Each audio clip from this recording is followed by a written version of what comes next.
Good day, ma'am. I am Joash Lim of Class 1B. The topic of my Viva Voce is on algebra. First, let me read out the question.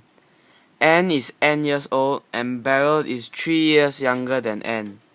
Find an expression in its simplest form for the sum of the girls' ages. A. At the present time. B. In 5 years' time.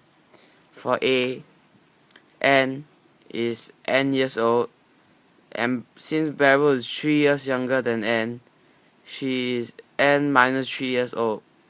The sum of their ages for the present time is n plus n minus 3, which is equals to 2n minus 3. Now for B, in 5 years' time, n would be n plus 5 years old, and Beryl would be n minus 3 plus 5 years old. Okay, so their total, the sum of their ages in 5 years' time is n plus 5 plus n minus 3 plus 5, which is equals to 2n plus 7. Thank you.